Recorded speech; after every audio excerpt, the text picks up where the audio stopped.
Hello, and congrats on recently becoming a homeowner. You have officially joined the club, and now is the right time to start thinking about what needs to get done around your house and how to begin your home ownership journey on the right track. My name is Stephanie Hernandez, and I am a real estate agent here in the beautiful state of Arizona. I am very passionate to bring you educational information about the Arizona real estate market, so please subscribe to follow along and learn more. So as soon as you close on your home, you're going to be given your brand new keys and off you go. But you may be wondering, okay, I just went through this entire process of buying a home. That was super complicated and maybe stressful, and now what? And this video is to answer exactly that. Here, I'm gonna give you my top 10 tips on what you should be doing that first week when you move into your new home. So the first thing I absolutely recommend you do is change the locks on your doors. You don't know how many keys the previous homeowner has given away, or maybe they still have some.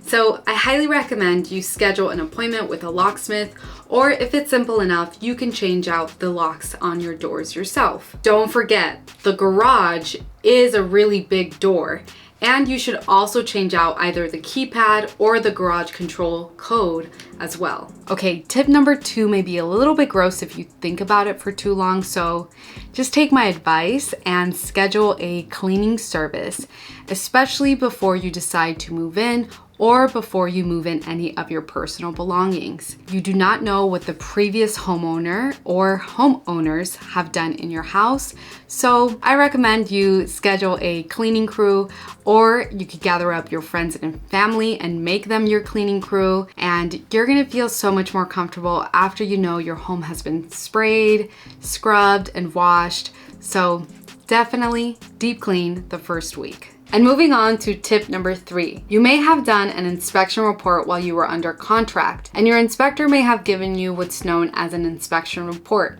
That report is going to have an itemized list of issues that is happening to your home that either need to be addressed by replacing them or repairing them. I recommend you sit down and you review that list again and identify which issues can be addressed later and which ones are urgent. By tackling this list, you are ensuring that you are keeping the home safe, you're keeping it maintained, and you're keeping it comfortable for everyone who lives there. Tip number 4, go and locate where the smoke alarm and carbon monoxide detectors are in your home. You may have already done this with an inspector, but it doesn't hurt to double check to know where they are and to make sure that they are working properly.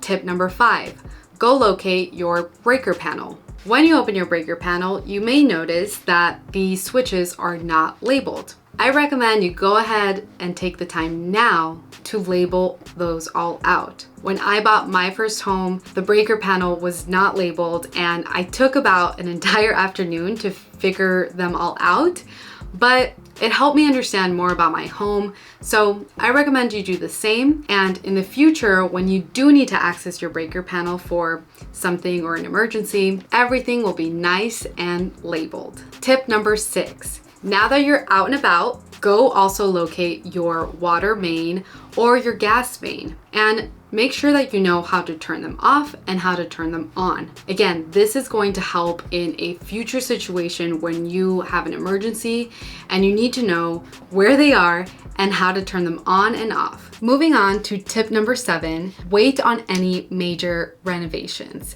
I'm not talking about urgent repairs that are necessary for your home.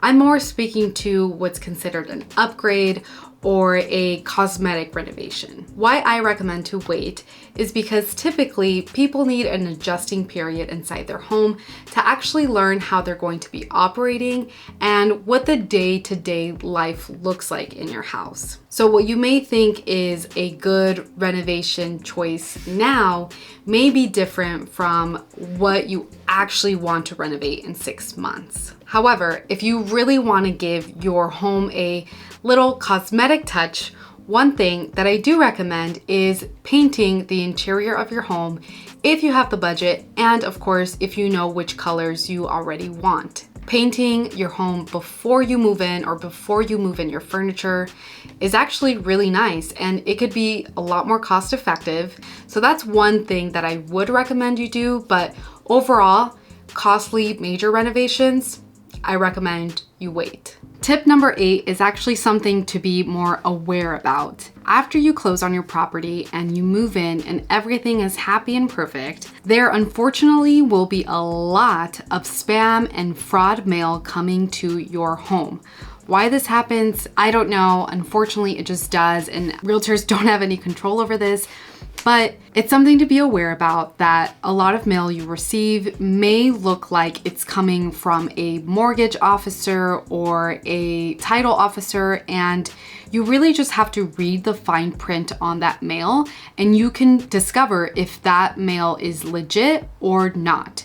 If it's not legit, just throw it away and don't pay any attention to it. If you need a second opinion, I'm sure your real estate team who helped you purchase your home will be able to give you more advice on whether that mail is legit or not. Tip number 9, it's important to start updating and filing any personal information now that you moved into your new home. What I mean by this is, for example, your driver's license and with your employer.